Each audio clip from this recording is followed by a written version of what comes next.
El bullicio del centro comercial Plaza Reforma brillaba como una promesa en la tarde del 12 de octubre. Era sábado, puente escolar, y las tiendas rebosaban de familias, adolescentes y turistas. En el segundo piso, cerca del área de juegos infantiles, caminaba Mariana Torres, de 35 años, sujetando con firmeza las manos de sus hijas gemelas, Camila y Daniela. «Una hora, ¿sí? Luego nos vamos al cine», dijo Mariana arrodillándose para que ambas niñas la miraran a los ojos. «No se separen, no hablen con nadie. Yo me quedo justo aquí». Las niñas asintieron, idénticas en sus trenzas, vestidos rosados con estampados de estrellas y mochilas pequeñas de peluche.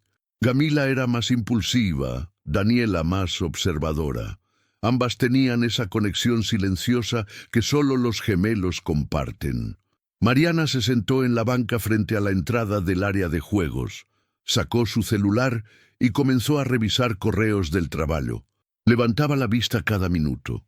Todo parecía normal, pero no lo era. A las 17:22, una madre entró gritando al área de juegos. Buscaba desesperadamente a su hijo que se había perdido. La conmoción hizo que varios padres se levantaran de golpe. Mariana también buscó a Camila y Daniela con los ojos. Nada. Entró al área de juegos. Caminó entre las estructuras inflables, los túneles de colores, las pelotas esparcidas. Preguntó, corrió, gritó, en vano. El gerente del centro comercial fue alertado. Se cerraron las salidas. Seguridad interna revisó las cámaras. La última imagen registrada de las niñas fue a las 17:08, jugando cerca de una máquina de peluches. Después, nada, como si se hubieran desvanecido. Mariana se desplomó frente a la tienda Liverpool, gritando los nombres de sus hijas mientras el caos se apoderaba del recinto. El caso ocupó los titulares durante semanas. Desaparición sin rastro en Polanco. Cámaras fallidas y protocolos rotos. ¿Dónde están Camila y Daniela Torres? La opinión pública exigía respuestas. Pero la investigación fue estéril. No hubo testigos, ninguna señal de salida, ni una sola huella. Los empleados fueron interrogados, las grabaciones revisadas una y otra vez. La conclusión oficial: secuestro planeado, pero ni sospechosos, ni móviles, ni pistas. Con el paso de los meses, el escándalo se enfrió. Mariana, devastada, se aferró a las redes sociales publicando fotos, ofreciendo recompensas. Su matrimonio se desmoronó. Perdió su empleo. Nadie, ni siquiera su familia, comprendía su obsesión. Pero ella sabía. No era un secuestro común. Había algo más, un detalle, una sensación, una sombra que no podía nombrar. 12 años después, mayo de 2025, el centro comercial Plaza Reforma seguía en pie, aunque su brillo de antaño se había apagado. Nuevos malls más modernos lo habían desplazado. Varios locales estaban cerrados. La sección este del tercer piso, donde antes había una juguetería y una boutique de ropa infantil, llevaba años tapiada con paneles de madera y carteles polvorientos.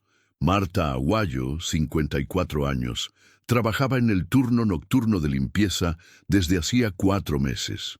Había sido enfermera, pero los recortes del Seguro Social la empujaron al desempleo. Su carácter serio y sus silencios hacían que los vigilantes apenas le dirigieran la palabra. Le gustaba eso.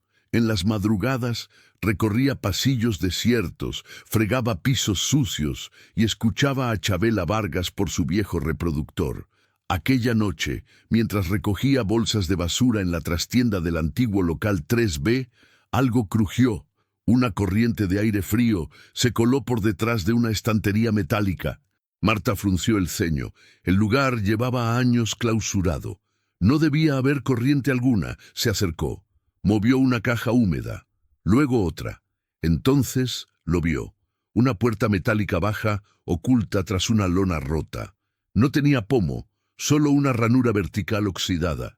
Sintió un escalofrío. Miró alrededor. Nadie. Con esfuerzo deslizó la puerta lateralmente. El chirrido retumbó como un grito contenido. Detrás, un pasillo estrecho descendía hacia la oscuridad. Polvo espeso, olor a moho. Y en las paredes, bajo una capa de suciedad, dibujos, garabatos hechos con tiza infantil, estrellas, caritas, palabras mal escritas. Marta retrocedió. Respiraba con dificultad. Tomó una foto con su celular. Iba a llamar a su supervisora, pero algo la detuvo. Una palabra, escrita varias veces con letras torcidas. Cami, Dani, mamá. A la mañana siguiente, Marta fue directamente a la estación de policía más cercana. Mostró las fotos. Relató lo sucedido. La oficial de turno la miró sin mucho interés, hasta que vio los nombres. 10 minutos después, la Fiscalía de la Ciudad de México ya estaba involucrada. A las 11:00, el lugar fue acordonado. El pasillo oculto fue registrado. Los peritos identificaron huellas antiguas, juguetes viejos e incluso mechones de cabello infantil en un rincón. La noticia estalló en los medios. Posible vínculo con el caso Torres de 2013. Investigación reabierta.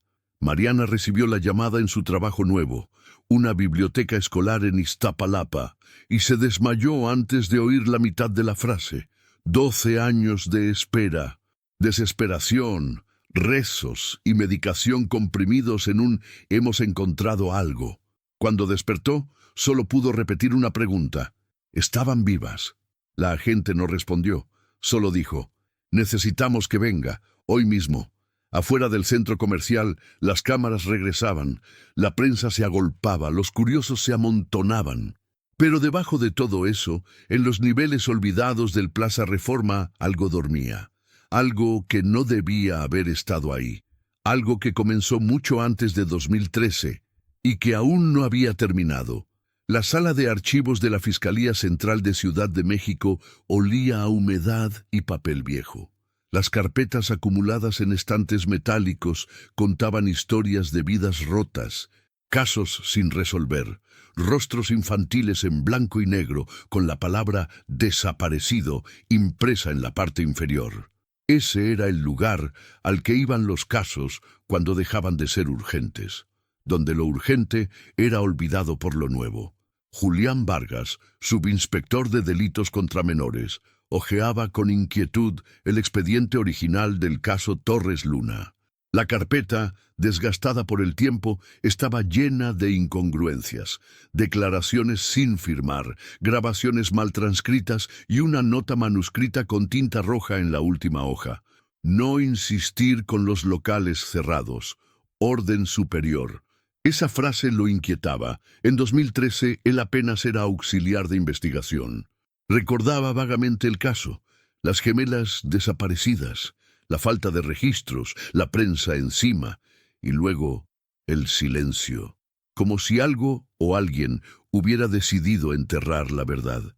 ¿Quién era el fiscal encargado en ese entonces?, preguntó Julián al técnico que lo acompañaba. Ignacio Valverde. Se retiró en 2016. Vive en Cuernavaca ahora. Y los informes técnicos, los análisis de cámaras, testimonios, están incompletos. Algunos se traspapelaron, otros ni siquiera se firmaron. Julián frunció el ceño. Algo no cuadraba. Demasiadas omisiones. Decidió ir directamente al lugar de los hechos. Necesitaba ver con sus propios ojos el pasillo descubierto. Sentir el aire, escuchar el silencio. Mientras tanto, Mariana caminaba lentamente por el pasillo oculto, acompañada por una psicóloga forense. Había insistido en verlo antes que nadie. Su rostro, más delgado, surcado por años de insomnio y ansiedad, se transformó en piedra al ver las paredes. «Esto no es nuevo», dijo con voz hueca. «Estas marcas, algunas son recientes». La psicóloga dudó. «¿Está segura? Una madre lo sabe. Algunas de estas letras fueron hechas con manos que no han olvidado cómo escribir su nombre». En una esquina, un dibujo torcido mostraba a dos niñas tomadas de la mano. Entre ellas, una figura alta con cabeza borrosa. No tenía rostro, solo una mancha gris. Mariana se arrodilló y tocó el trazo. Sus dedos temblaron. «Esto no lo hicieron en 2013», susurró. «Esto es más reciente». Del otro lado de la ciudad, Julián visitaba a Ignacio Valverde en su casa. El hombre, de unos 70 años, lo recibió con una mezcla de cortesía y precaución. «El caso de las gemelas. Pensé que ya había prescrito», dijo Valverde sirviendo café. «Fue reabierto ayer. Se encontró una estructura oculta, con restos y nombres escritos en las paredes». Valverde bajó la mirada. Tardó unos segundos antes de hablar. «Escucha, muchacho. Ese lugar no es lo que parece.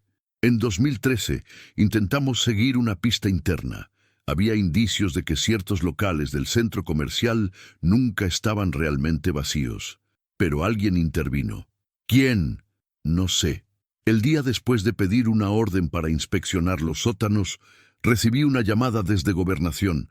Me dijeron que el caso era sensible, que dejara de escarbar, y luego vinieron los traslados». Julián apretó los dientes. «¿Y lo dejó pasar? ¿Tú no lo harías? Tenía familia, hijos pequeños». El mensaje fue claro. El silencio se hizo espeso entre ellos. El subinspector entendió que había más en juego de lo que pensaba. En la fiscalía, una agente joven analizaba un patrón. No era el único caso. En 2011, una niña de 9 años desapareció en el mismo centro comercial. En 2007, un adolescente fue reportado como extraviado mientras acompañaba a su madre a una consulta médica en el edificio anexo. En 1998, 2 empleados del cine desaparecieron durante un corte de luz. Todos los casos tenían algo en común. Fueron archivados rápido. En todos hubo fallas técnicas en las cámaras de seguridad. Todos ocurrieron dentro o cerca del perímetro del Plaza Reforma. Cuando mostró su hallazgo a Julián, este solo pudo decir: «Esto no es un pasillo, es una fosa con paredes». Esa misma noche, Marta, la mujer de limpieza que había descubierto el acceso, fue encontrada desmayada en uno de los baños del 3er piso. Llevaba una herida leve en la cabeza y murmuraba incoherencias. Cuando recobró la conciencia, pidió hablar con Mariana. «Vi una sombra, allí abajo. No era un animal. Era alto, silencioso, como si no quisiera que lo vieran». «¿Dónde lo viste?», preguntó Mariana, arrodillada junto a su cama. «En el pasillo. Pero no está en los planos. Es más largo de lo que parece. Ayer entré un poco más y vi otra puerta, pero no estaba antes». El equipo forense descendió al día siguiente con nuevo equipamiento. Detectores de movimiento, escáneres térmicos, mapas estructurales. Lo que encontraron fue inquietante. La puerta metálica conducía a un túnel angosto, con techos bajos y paredes de concreto mal sellado. El aire era denso. Bajo la capa de polvo aparecieron juguetes antiguos, mantas sucias, incluso envases con fechas de caducidad recientes. Al fondo del túnel un cubículo. Dentro, una silla infantil, una lámpara de mesa rota y una pequeña sandalia rosa. Mariana la reconoció de inmediato. Era de Camila. El corazón de todos enmudeció. Pero lo más perturbador aún estaba por venir. Al revisar el subsuelo, encontraron un patrón de túneles improvisados que se ramificaban debajo de la estructura original del centro comercial. Ninguno aparecía en los planos oficiales. Algunos estaban parcialmente colapsados, otros sellados desde dentro. Julián se apoyó contra una columna, sudando. «¿Cuántos más?». El ingeniero jefe bajó la vista. «No lo sabemos todavía, pero esto no lo construyeron por accidente. Es una red subterránea, invisible para todos. Hasta ahora».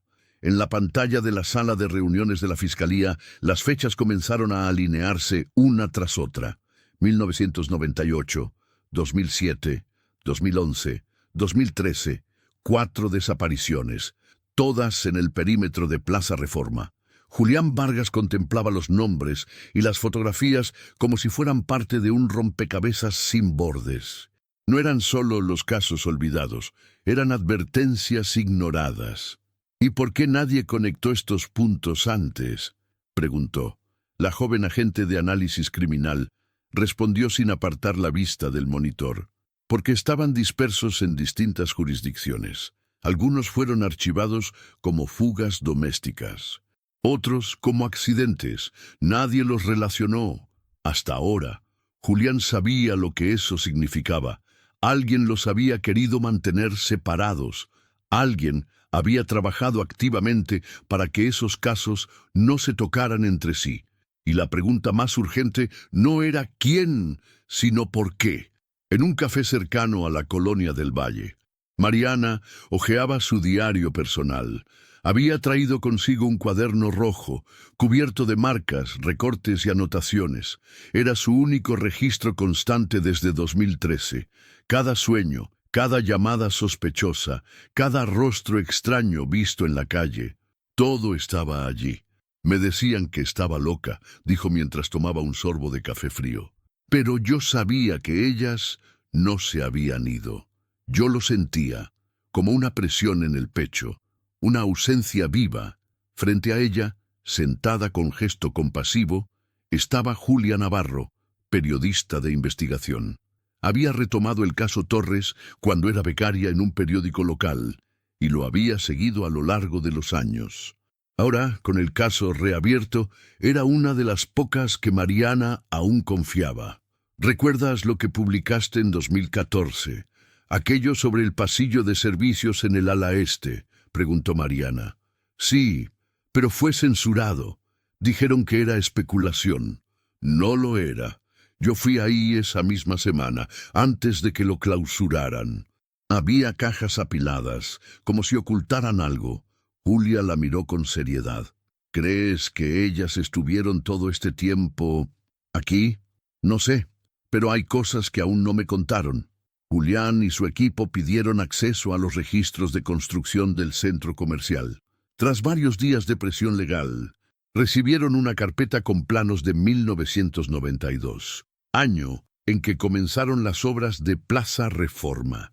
Para su sorpresa, los planos originales incluían niveles subterráneos que no constaban en ninguna actualización posterior. Esto no se construyó como centro comercial, dijo el arquitecto forense, al menos no en su totalidad. Mira estas cámaras de aislamiento, estas salidas sin conexión. Es como si hubiera sido diseñado con otro propósito. ¿Cuál? Tal vez como bodega o un lugar de contención. Julián sintió un nudo en el estómago. Eso explicaría los pasillos, los túneles sellados, las puertas escondidas. ¿Quién financió este proyecto?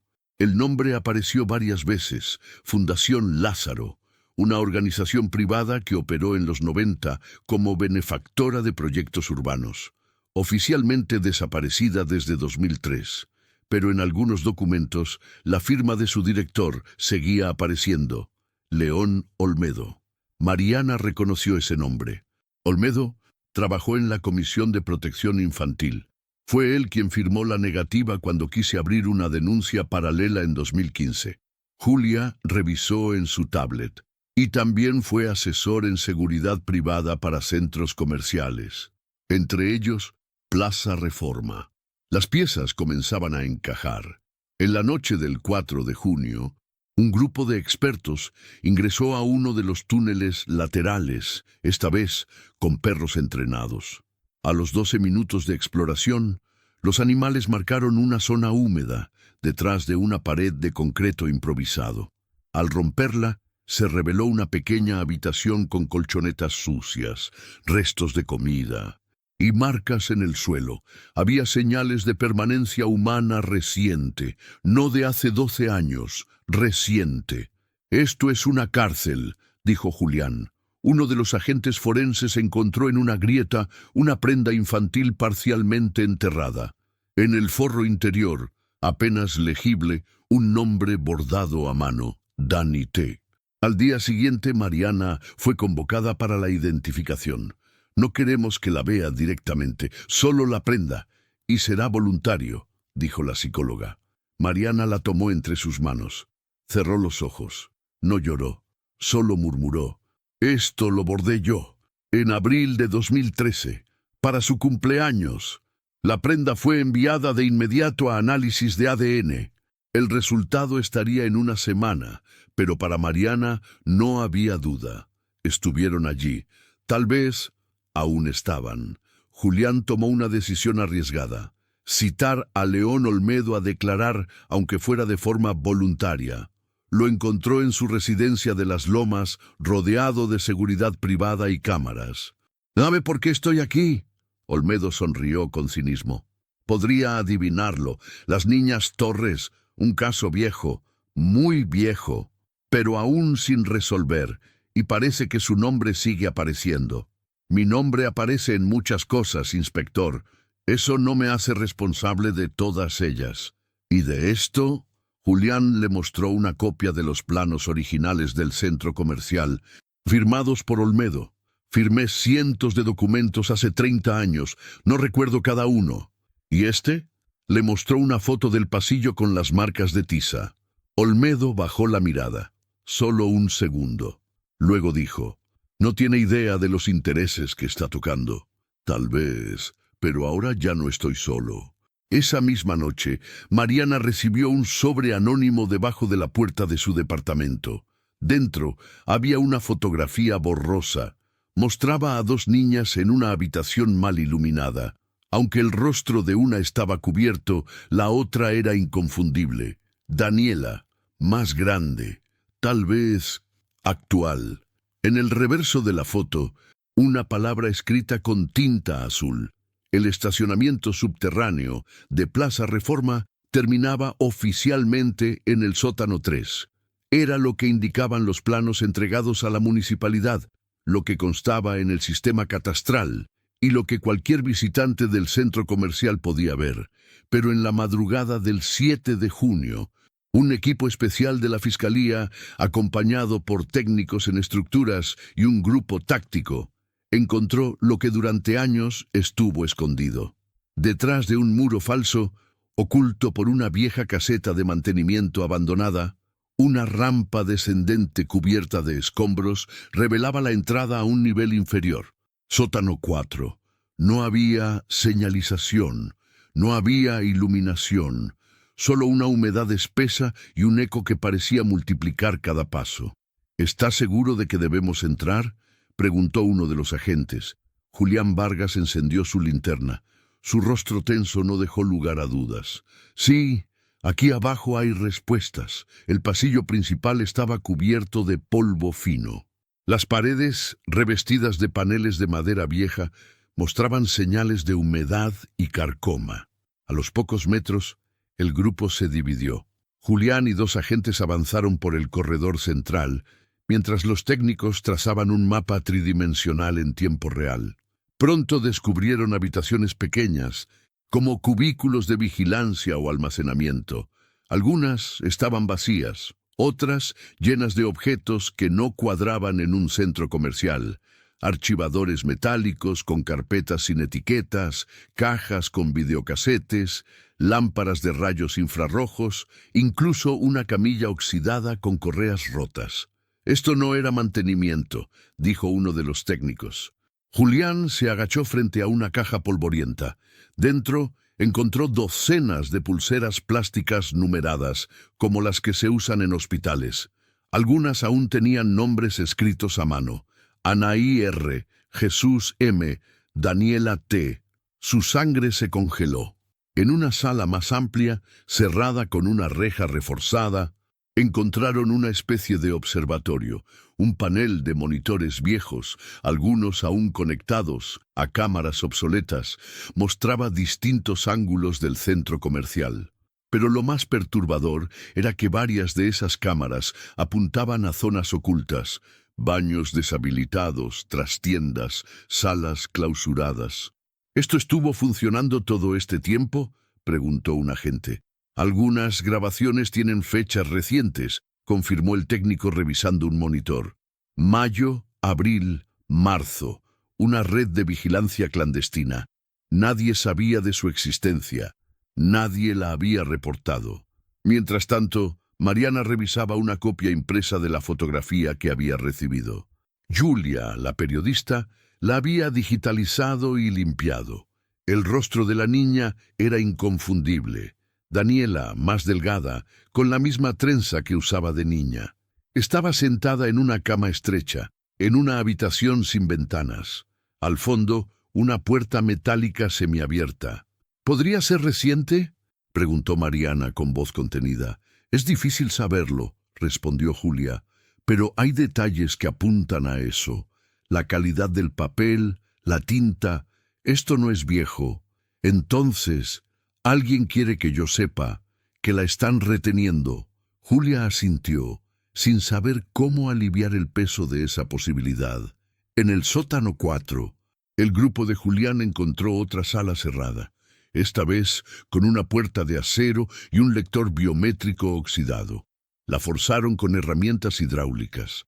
Al abrirla, el hedor a encierro golpeó con fuerza. Dentro, una celda con paredes acolchadas, una lámpara de neón parpadeante y un nombre tallado con uñas sobre la superficie metálica de una litera. «Cami», Dios, susurró Julián. En una esquina había un diario infantil, casi deshecho, varios dibujos, fragmentos de frases. «Hoy me porté bien. Nos cambiaron de cuarto. Dani sigue llorando de noche». Cada página era una herida abierta. Julián ordenó evacuar la zona y sellarla hasta que el equipo forense pudiera documentar cada detalle. Pero antes de irse, notó algo más. Una escotilla, oculta bajo una alfombra vieja. Al levantarla, un túnel estrecho se adentraba aún más en la oscuridad. «Esto no termina aquí», dijo, encendiendo su linterna. Horas más tarde, en la sede forense de la Ciudad de México, los análisis de ADN confirmaron que la sandalia encontrada días antes pertenecía a Camila Torres. No era una suposición, era un hecho. La Fiscalía anunció formalmente que las menores no habían sido secuestradas por desconocidos al azar, sino que existía un sistema de retención ilegal dentro del mismo centro comercial. La noticia sacudió al país. Periodistas rodearon el perímetro de Plaza Reforma. Los vecinos comenzaron a contar historias que antes consideraban simples rumores. Ruidos por las noches, camionetas entrando por accesos de servicio, empleados que desaparecían sin explicación. Julia publicó una investigación reveladora sobre la Fundación Lázaro, vinculándola a otros centros comerciales y orfanatos en Jalisco, Sonora y Veracruz, todos con denuncias de abuso infantil, todas archivadas por falta de pruebas. El candado de la puerta de acero cedió a las 02:26 de la madrugada. El chirrido metálico rompió años de silencio acumulado en aquel corredor subterráneo. Julián entró primero, seguido por dos agentes con linternas y cámaras. Mariana aguardaba afuera, con el corazón martillando en las sienes. Dentro de la habitación, el aire era espeso, cargado de humedad y olor a encierro. En un rincón, sentada en posición fetal, estaba una adolescente de cabello largo y trenzado, vestida con una camiseta vieja y pantalones demasiado grandes. Su piel pálida y sus mejillas hundidas hablaban de años de privación.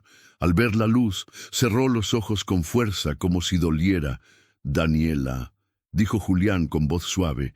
La chica no respondió, pero al oír el siguiente susurro, su cuerpo tembló. «Hija, soy yo. Mamá está aquí». Daniela levantó lentamente la cabeza.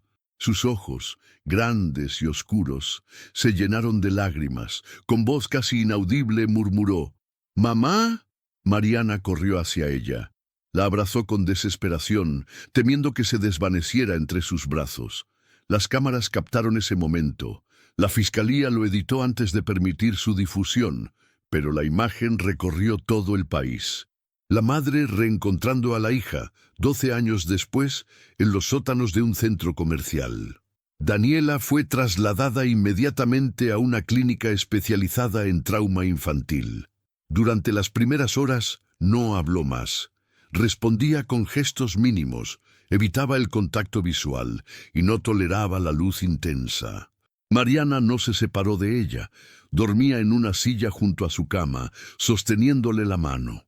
En la puerta, 2 agentes permanecían de guardia las 24 horas. El temor a que alguien intentara silenciarla era real. La fiscalía convocó una conferencia de prensa. Julián, con gesto grave, habló ante un país en shock. Confirmamos que Daniela Torres Luna fue encontrada con vida en una estructura clandestina ubicada debajo del centro comercial Plaza Reforma. Las condiciones de su encierro serán materia de investigación. Aún no tenemos información sobre su hermana Camila. Los periodistas presionaron. ¿Estaba implicada la administración del centro comercial? ¿Quién financió esas instalaciones ocultas? ¿Por qué la policía no encontró nada en 2013? No hubo respuestas claras. Solo una promesa. Iremos hasta el fondo. Caiga quien caiga. 3 días después del rescate, Daniela habló por primera vez. Fue en la madrugada. Mariana dormía, exhausta. Daniela se sentó en la cama, miró hacia la ventana y dijo en voz baja: «Ella no salió».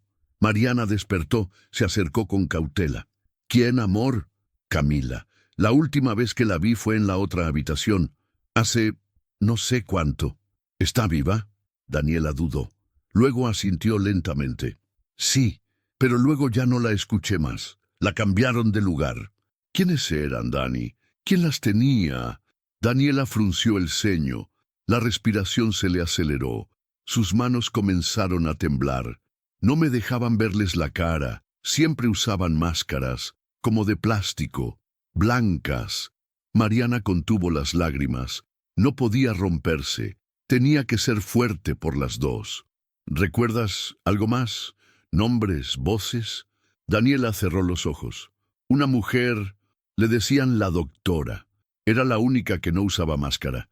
Siempre decía que no éramos normales, que por eso nadie nos buscaría mucho tiempo. Los peritos comenzaron a reconstruir el sistema de túneles con base en el relato de Daniela. Había zonas a las que ella jamás accedió. A veces escuchaba a otros niños, risas breves, llantos, luego silencio. Uno de los mapas coincidía con una ruta de ventilación que conectaba directamente con un almacén en el ala norte del centro comercial. Esa área, curiosamente, había sido remodelada en 2014, pocos meses después de la desaparición. Julia Navarro publicó un reportaje titulado «Las niñas que nadie quiso ver».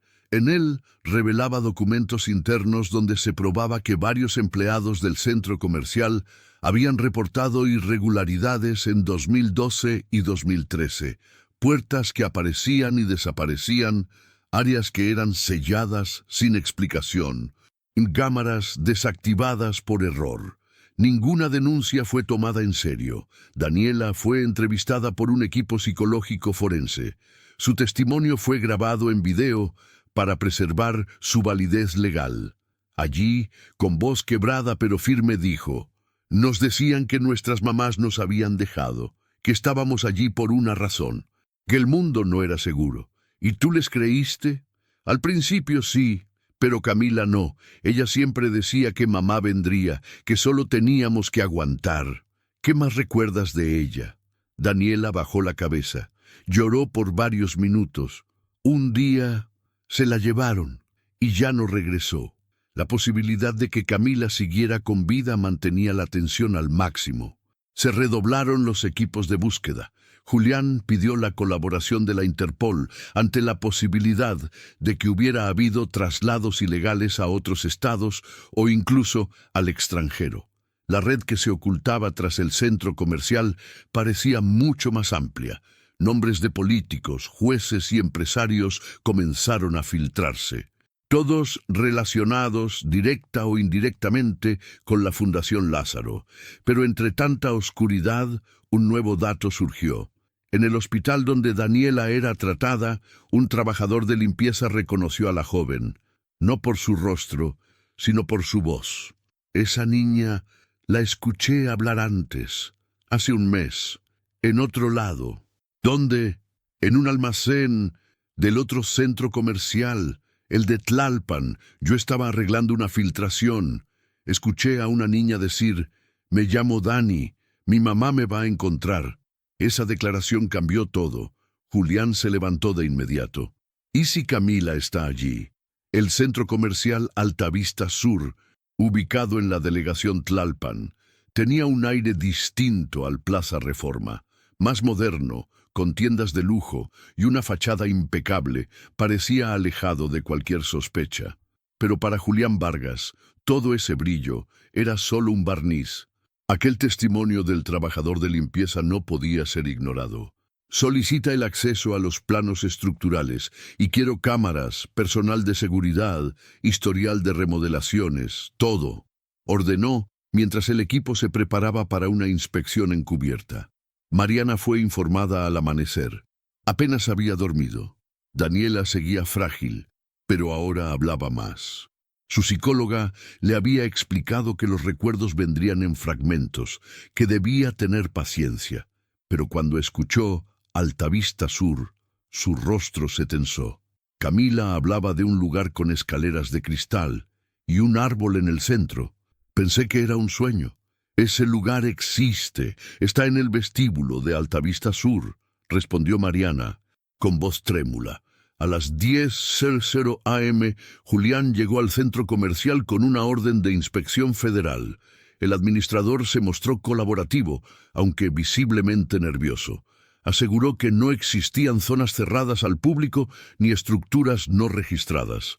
Esto es solo protocolo, ¿verdad? Es una investigación vinculada con desapariciones de menores. Y usted va a permitirnos acceso a cada rincón, respondió Julián sin rodeos. En el tercer nivel, tras la zona de restaurantes, el equipo encontró algo inusual. Un cuarto de mantenimiento con una pared trasera recién pintada. Al tocarla, el sonido hueco delató su falsedad. Usaron un martillo y al segundo golpe, la pintura se resquebrajó revelando una puerta oculta. Detrás, un pasillo angosto, mal ventilado, con cajas apiladas y un fuerte olor a cloro. Esto no figura en los planos, dijo el ingeniero forense. Avancen con precaución, ordenó Julián. El pasillo desembocaba en una pequeña sala de vigilancia. Un escritorio, un monitor encendido, cámaras de seguridad, mostrando zonas del centro comercial que no estaban conectadas al sistema oficial, incluida una cámara en lo que parecía una habitación subterránea. Una niña sentada en una colchoneta, trenza larga, pijama infantil. Julián se acercó al monitor. Un nudo en la garganta. ¿Camila? La imagen era en blanco y negro, sin audio, pero la niña jugaba con una muñeca. Luego miró hacia la cámara, como si supiera que estaban viéndola. Esbozó una leve sonrisa y levantó un papel. Si me ves, dile a mamá que espere. El operativo se desplegó en segundos. En 1907, 2 equipos descendieron por los niveles de servicio del centro comercial. Detrás de un compartimiento oculto en la zona de residuos, una escalera metálica llevaba hacia abajo, a un nivel sin nombre. Las paredes eran de concreto crudo. En las puertas, códigos escritos con marcador. C01, C02, C03, y así hasta C07. Detrás de la C03, los agentes encontraron a la niña. Camila estaba de pie, en el centro de la habitación. No gritó, no corrió, solo esperó. ¿Camila Torres?, preguntó uno de los agentes. Ella asintió, lenta, precisa. Mi mamá vendrá. Mariana llegó en menos de 30 minutos. El reencuentro fue aún más intenso que el primero. Camila no lloró al principio, solo se aferró al cuello de su madre, como si aún dudara que fuera real. ¿Dónde está Dani? Está a salvo. Está esperando por ti. Entonces, Camila rompió en llanto. A diferencia de Daniela, Camila había sido trasladada del lugar en al menos 3 ocasiones. Recordaba vehículos cerrados, habitaciones diferentes, acentos distintos, pero en su memoria todo se volvía difuso. Decía que cada vez que preguntaba por su hermana, alguien respondía, «No preguntes, ella ya se fue». En su declaración, Camila mencionó a una mujer rubia, de acento extranjero. Ella traía los cuadernos, me decía qué escribir, qué callar. A veces me contaba cuentos, pero no eran para dormir, eran para tener miedo. Entre sus recuerdos más nítidos, un símbolo tallado en varias paredes, un círculo dividido en 3 partes. Ese mismo símbolo apareció en los túneles del sótano 4 días antes. Esto es una red y tiene ramificaciones fuera del país, dijo Julián, mostrando los mapas a la fiscalía. La reacción pública fue inmediata. Protestas frente a Altavista Sur, cierres temporales, amenazas a ejecutivos. El gobierno federal anunció a creación de una comisión especial de delitos contra menores en espacios privados. Pela primeira vez o país admitia o sistema fallou. E por anos, Daniela y Camila se reencontraron en un pabellón controlado del hospital. La escena fue silenciosa. No gritaron, no se lanzaron una sobre la otra, solo se miraron largo tiempo y se tomaron de la mano, como si nunca se hubieran soltado. Esa noche, Mariana escribió en su diario: «Mis hijas están vivas, pero el país que permitió su encierro sigue enfermo. No descansaré hasta que todos los nombres salgan a la luz. Porque esto no acaba aquí». Las hermanas Torres Luna no tardaron en convertirse en el símbolo de una nación herida. Las calles de Ciudad de México se llenaron de murales con sus rostros. En redes, millones compartían sus nombres acompañados del hashtag Nunca Más. Pero mientras el país celebraba su rescate, Mariana sabía que la verdadera lucha apenas comenzaba. Ellas no fueron las únicas. Hay más. Tienen que haber más. Daniela y Camila estaban bajo protección del Estado, en un ala restringida del hospital infantil. Los informes médicos hablaban de síndrome de cautiverio prolongado, pero también de una fuerza emocional poco común. Ambas niñas pedían declarar, querían contar lo que sabían. La primera entrevista oficial fue grabada con presencia de fiscales, psicólogos y defensores públicos. Mariana estuvo presente, pero en silencio. Daniela comenzó. Había pasillos que no se veían desde las cámaras. Cuando alguien nuevo llegaba, lo encerraban en la sala de silencio. Si no gritaba, podía quedarse. ¿Qué pasaba si gritaban? Desaparecían.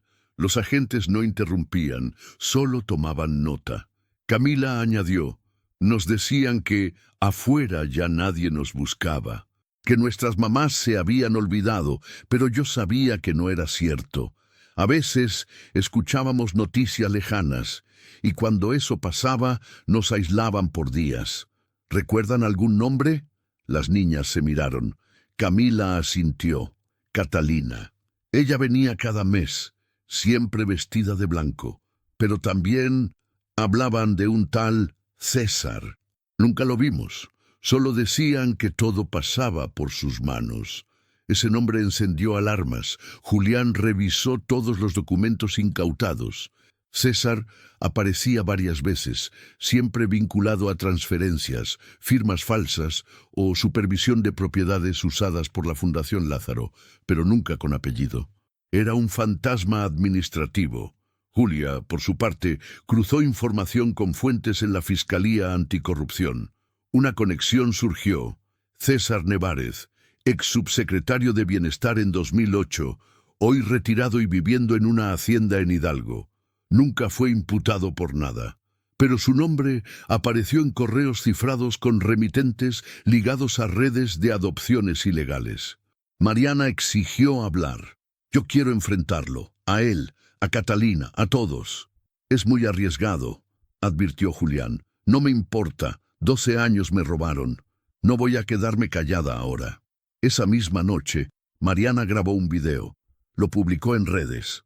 Frente a una mesa vacía, con la voz firme y sin lágrimas, dijo: «Mi nombre es Mariana Torres, y por 12 años busqué a mis hijas en la oscuridad. Hoy están conmigo, pero muchas otras no.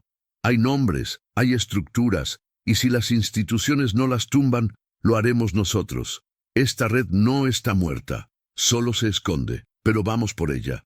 El video superó 5 millones de visualizaciones en 12 horas.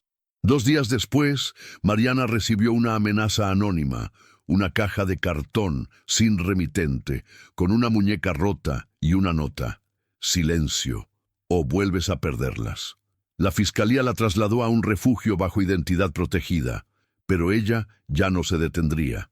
Julián y Julia coordinaron sus investigaciones. Catalina Ibáñez había desaparecido de su residencia en Querétaro. Cámaras la mostraron entrando a un vehículo negro el mismo día que Mariana publicó su video. Las placas estaban registradas a nombre de una empresa vinculada a César Nevares. Esa noche, Daniela tuvo una crisis de ansiedad. Despertó gritando: «¡No entren! ¡No otra vez! ¡Mamá, no dejes que me lleven!». Los médicos la sedaron, pero Camila se negó a separarse de ella. «Siempre prometimos que si alguna salía, regresaría por la otra». Yo cumplí. En los registros confiscados del sótano 4, Julián encontró una libreta. En una hoja escrita a lápiz, una frase: «Los que no gritan se quedan, los que miran se salvan». Y al final de la página, una lista de códigos: R23, G11, D04. Uno de los técnicos forenses reconoció el formato: etiquetas de clasificación de niños en archivos de tránsito migratorio. «¿Y si estas no son celdas, sino rutas?», preguntó Julián. Julia cruzó los códigos con registros aduaneros. Descubrió que todos correspondían a contenedores de exportación salidos del puerto de Veracruz entre 2011 y 2015. Ninguno fue inspeccionado. «Están traficando personas como si fueran carga». El caso explotó a nivel internacional. ONGs, agencias de derechos humanos e incluso organismos de la ONU comenzaron a exigir una intervención formal. Pero los intereses eran muchos, y el tiempo, poco. «No esperemos órdenes», dijo Mariana a Julián. «Usemos sus propias rutas contra ellos». «¿Qué propones?». «Yo seré la trampa». El aire acondicionado zumbaba débilmente en la sala de operaciones del cuartel temporal de la Fiscalía. En la pantalla central, el rostro de Mariana aparecía enmarcado por cámaras ocultas.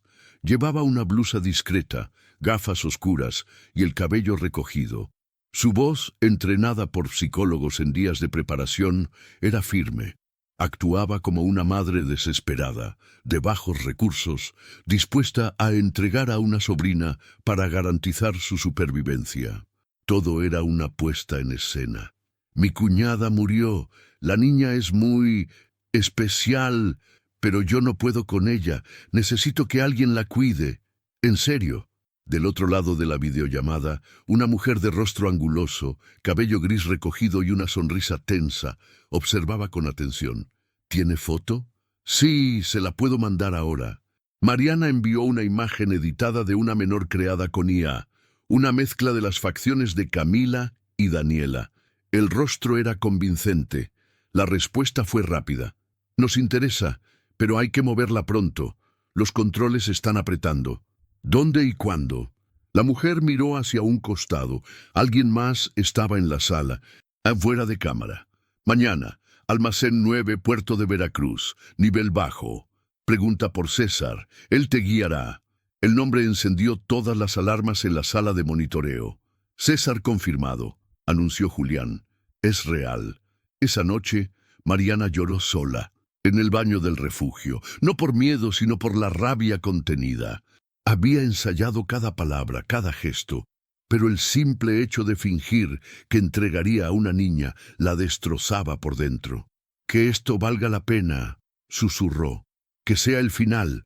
El operativo comenzó al amanecer. Mariana fue equipada con un micrófono oculto, un GPS en la suela de su zapato y un botón de emergencia camuflado en una pulsera. 2 vehículos de la Marina seguirían el traslado desde una distancia segura, sin intervenir salvo que ella lo solicitara. El viaje a Veracruz fue largo, tenso. Mariana viajó sola en un auto civil con vidrios polarizados. Al llegar al punto acordado, una antigua zona de carga abandonada cerca del puerto, un hombre alto vestido con camisa beige y lentes oscuros se acercó. «¿María Torres?». Ella asintió, tragando saliva. «Sí». «¿César?». El hombre sonrió. Sígame, no hay tiempo. Entraron a una bodega oxidada con pisos de concreto sucio y estanterías vacías. Detrás de una cortina industrial, un escritorio improvisado. Sobre él, papeles, formularios, sobres con dinero.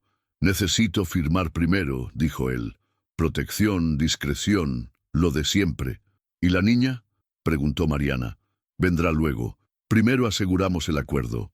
Mientras firmaba, con las manos temblorosas, Mariana activó el botón de la pulsera. El GPS emitió su señal. Afuera, los vehículos tácticos comenzaron a moverse. «Tienen que entender que esto no es caridad», decía César. «Lo que hacemos aquí es necesario, hay demanda, y ellas no tienen a nadie. Mejor esto que la calle». Mariana lo miró fijamente. «¿Así justificas lo que haces?». Él se detuvo, la miró con frialdad. «Tú no viniste por necesidad. No, vine por justicia». En ese instante la puerta de la bodega fue derribada. Agentes encapuchados entraron gritando. Mariana fue apartada con rapidez. César intentó correr, pero fue reducido en segundos.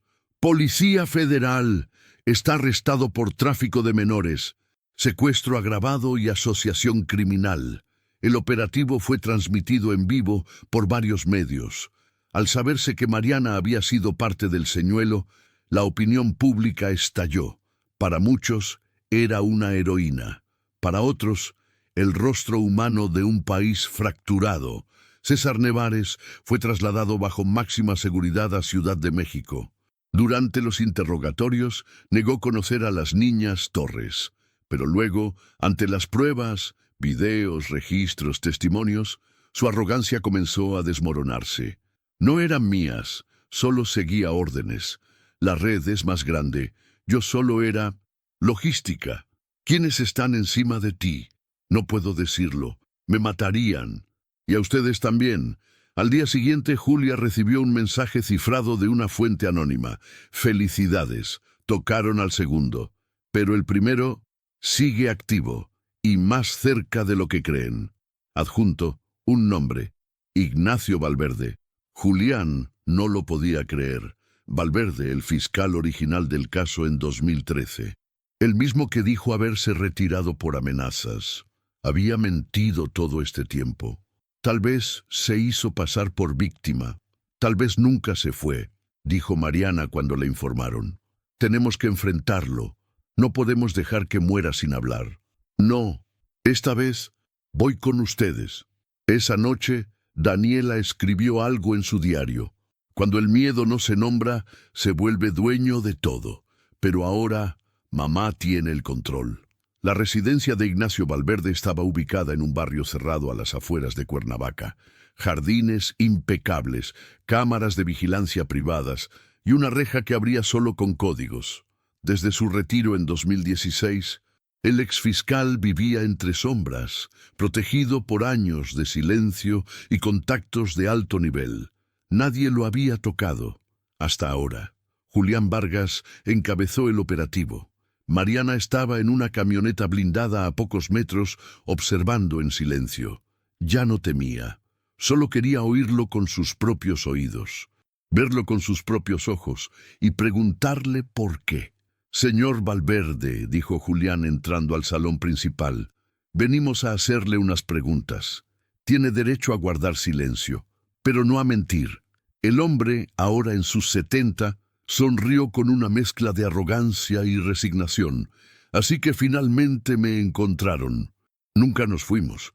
Usted se escondió tras el sistema, pero el sistema está cayendo». Valverde miró hacia Mariana, que entraba lentamente con paso firme. «La madre valiente», murmuró, «la de las niñas perdidas». «Ya no están perdidas», dijo Mariana. «Están vivas, y usted sabía dónde estaban». El rostro de Valverde se tensó por un segundo. Luego se encogió de hombros. «Yo no era el monstruo, solo era el portero del infierno. Cerraba las puertas para que nadie mirara». ¿Quién lo dirigía todo? Todos, ninguno. Un engranaje a la vez. Políticos, empresarios, iglesias, ONGs, todos queriendo una parte, un silencio, una cuota. Usted cree que esto comenzó en 2013. Señora, pero ya estaba ahí antes de que nacieran sus hijas. ¿Y qué ganaba usted? Intocabilidad, pensionado por mentir, seguridad para los míos. Mariana lo miró con un desprecio contenido. ¿Y qué le diría hoy a Camila y a Daniela? Valverde la sostuvo la mirada por un instante, pero luego bajó los ojos. Que las traicionamos y que lo volveríamos a hacer si no nos detienen. Valverde fue detenido bajo cargos de obstrucción de justicia, encubrimiento agravado y complicidad con redes de tráfico de menores. Pero su confesión no sería suficiente. El sistema necesitaba quebrarse desde dentro y para eso Julián tenía un plan. Esa misma semana, la Fiscalía presentó ante la Corte Suprema una solicitud inédita: la creación de un tribunal especial para crímenes de desaparición infantil en instituciones privadas con competencia nacional. Mariana fue convocada a testificar en la audiencia. «No soy abogada», dijo al comenzar, «pero durante 12 años busqué justicia mientras todos me decían que me callara. Hoy sé que mis hijas no fueron las únicas, que hay cientos de madres como yo, y que si este país no abre los ojos ahora, nunca más podrá cerrarlos con paz». El silencio en la sala fue absoluto. El tribunal fue aprobado por unanimidad. Camila y Daniela comenzaron a recibir tratamiento psicológico intensivo. Algunas noches lloraban, otras se abrazaban y hablaban en susurros.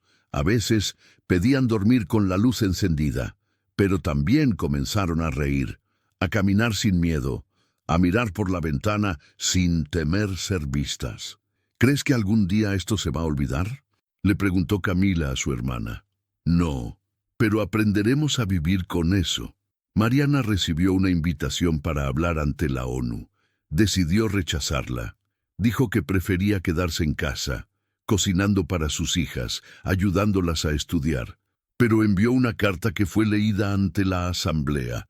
«No quiero que el mundo me escuche a mí. Quiero que escuche lo que el silencio ocultó por años. No es una historia mexicana, es una historia humana, de lo que sucede cuando la justicia cierra los ojos». Julián fue ascendido a Coordinador Nacional de Delitos contra Menores. Julia ganó un premio internacional por su cobertura, pero lo más importante fue lo que no se publicó. Las cartas que comenzaron a llegar. Decenas, cientos de personas que contaban sus propias desapariciones, o las de alguien que nunca volvió.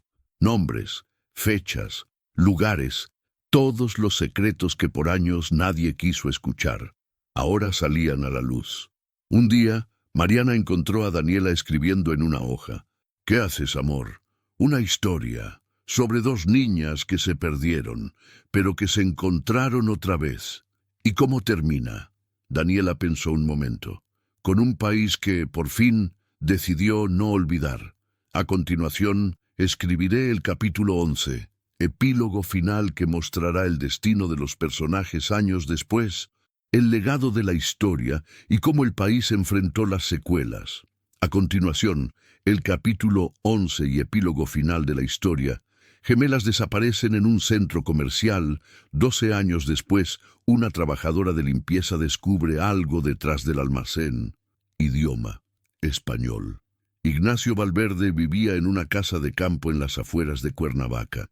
Oficialmente retirado desde 2016, había concedido entrevistas esporádicas sobre seguridad y justicia, presentándose como víctima del sistema, como alguien que intentó hacer lo correcto, pero fue silenciado por la burocracia. Julián y Mariana llegaron poco después del amanecer. Los acompañaban 2 agentes federales. Esta vez no buscaban cortesía, buscaban respuestas. El exfiscal abrió la puerta con una sonrisa educada que se desdibujó al ver a Mariana. «Señora Torres», no esperaba verla, tampoco esperaba tener que hacerlo, «pero aquí estamos», respondió ella, sin apartar la mirada. Julián fue directo. «Tenemos pruebas que lo vinculan a la red de desapariciones. Firmas, omisiones deliberadas, correos filtrados. No estamos aquí para especular, estamos aquí para confrontarlo.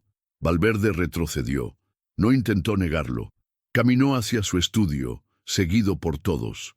Tomó asiento. Sus ojos parecían más cansados que culpables. Ustedes creen que yo era la cabeza, pero no lo fui. Nunca lo fui. Yo solo aseguré que ciertos casos no avanzaran, nada más. ¿Por qué?, preguntó Mariana. ¿Por qué dejar que secuestraran niñas? ¿Por qué a mis hijas? Valverde tragó saliva. Porque era más fácil, más seguro, porque nadie esperaba justicia real.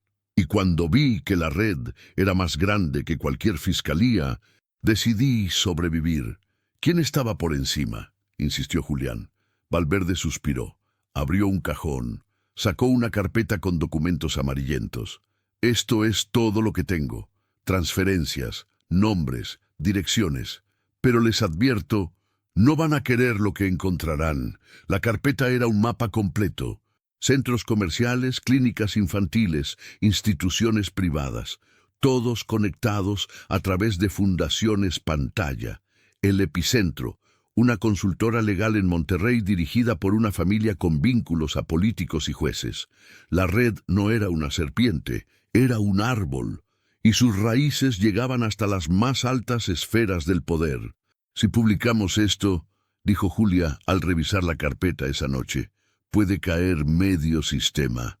Entonces, que caiga, respondió Mariana. Ya fue suficiente silencio. La Fiscalía convocó una conferencia histórica. Por primera vez, un gobierno mexicano reconocía públicamente la existencia de una red sistemática de tráfico de menores con protección institucional. Se emitieron 47 órdenes de captura. Se cerraron 19 instalaciones privadas en 7 estados. 5 funcionarios renunciaron en las siguientes 24 horas. Y al día siguiente, Catalina Ibáñez fue encontrada en Colombia, bajo una identidad falsa, extraditada de inmediato. Daniela y Camila, ahora bajo tratamiento intensivo, comenzaron a reconstruir su vínculo con el mundo. Les tomó semanas hablar sin miedo, meses salir a la calle sin pánico, pero poco a poco sus voces comenzaron a llenar los espacios que antes ocupaba el silencio. Mariana, por su parte, se convirtió en un símbolo de lucha. Fue invitada a foros internacionales. Recibió amenazas, sí, pero también protección, aliados y una comunidad entera dispuesta a resistir. Lo que me quitaron no volverá, pero lo que puedo impedir que le quiten a otras, eso sí lo puedo lograr, dijo en un discurso frente a la ONU. Un año después, el centro comercial Plaza Reforma fue demolido. En su lugar, el gobierno construyó un parque memorial. En una placa de acero, grabadas con letras sobrias, se leían los nombres de todos los niños desaparecidos asociados a la red. Entre ellos, Camila Torres Luna, Daniela Torres Luna y todos los que aún no han sido encontrados. Una mañana Camila miró a su hermana en la cocina. ¿Tú crees que algún día seremos normales? Daniela pensó un segundo. No, pero no necesitamos serlo, solo necesitamos estar juntas. Mariana, desde el marco de la puerta, sonrió con lágrimas contenidas. Y libres, sobre todo, libres.